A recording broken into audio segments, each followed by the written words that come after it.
Olha, a importância da união num bloco econômico, né, não só dos países subdesenvolvidos, mas dos países como um todo, é a capacidade de você criar áreas de livre comércio, áreas de livre circulação, áreas de troca, né, interação entre os estados nacionais.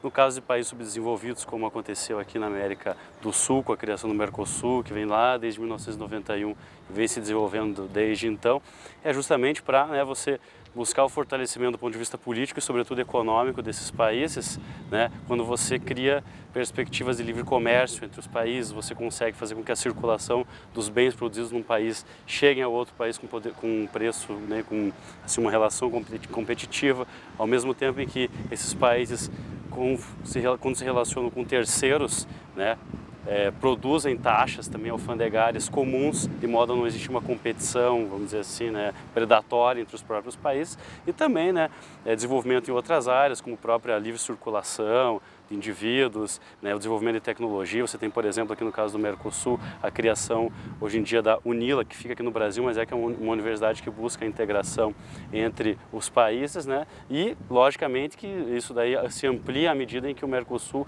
amplia o número de membros. Ele começou no Cone Sul, né, com Brasil, Paraguai, Uruguai e Argentina, se ampliou para a Venezuela. Tem outros países associados, né, inclusive o México, que não faz parte nem da América do Sul, mas é um país associado. E à medida em que esse bloco econômico, né, político-econômico, vamos dizer assim, ele se fortalece, se amplia, o poder de barganha e de negociação desses países e do bloco como um todo aumenta, tanto na relação interna entre os países, e por consequência tem impactos no desenvolvimento econômico, social dos países, quanto na relação do bloco com terceiros, sejam países, potências ou sejam outros blocos econômicos também.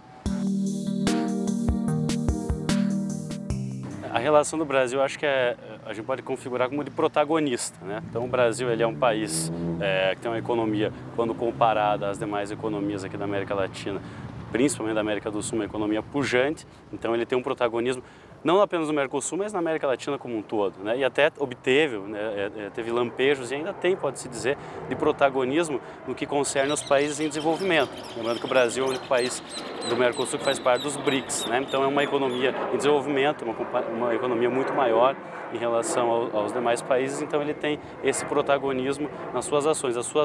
As suas perspectivas perante o Mercosul têm um poder, vamos dizer assim, mais interessante.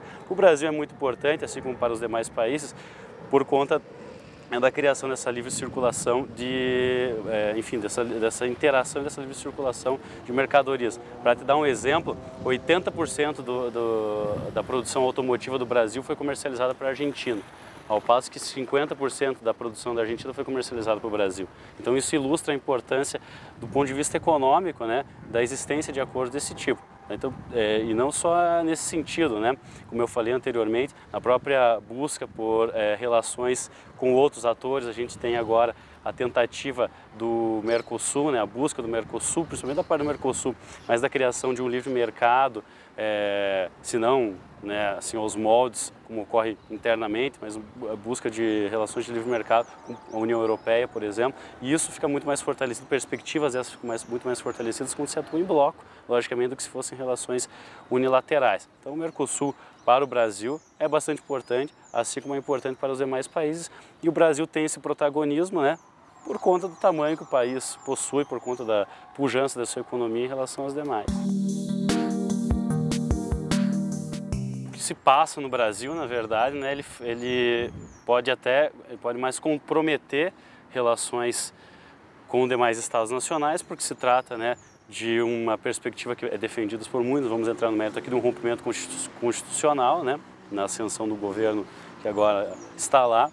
Então ele pode, quando se tem um rompimento institucional, isso pode implicar em sanções por parte de outros países, pode implicar em dificuldades para se manter relações diplomáticas e econômicas com alguns países, né? Eu acredito que isso possa produzir mais dificuldades do que benefícios. Assim, eu acho que há mais dificuldades pelo contexto político do Brasil em atuar internacionalmente do que o Mercosul atuar em benefício, vamos dizer assim, do Brasil num contexto de crise política.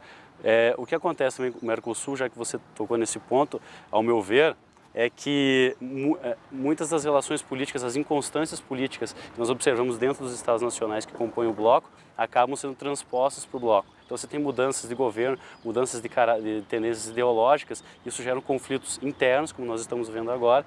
A Venezuela, por exemplo, foi impedida de assumir a presidência do bloco, né? A presidência do bloco ela é assumida pelos Estados nacionais em forma de rodízio, ela foi impedida, né, por uma série de motivos colocados pelos outros países membros. Provavelmente se o governo fosse o governo anterior, que tinha uma afinidade maior com a Venezuela, isso não acontecesse, né? Então você tem, dentro desse contexto, você tem, por exemplo, o Uruguai acusando o Brasil de tramar, vamos dizer assim, ou de interferir nesse processo, enfim, então isso gera uma certa inconstância que eu acho que não ajuda nem os países membros e muito menos ajuda a atuação do bloco como tal, em relação a outras esferas, né?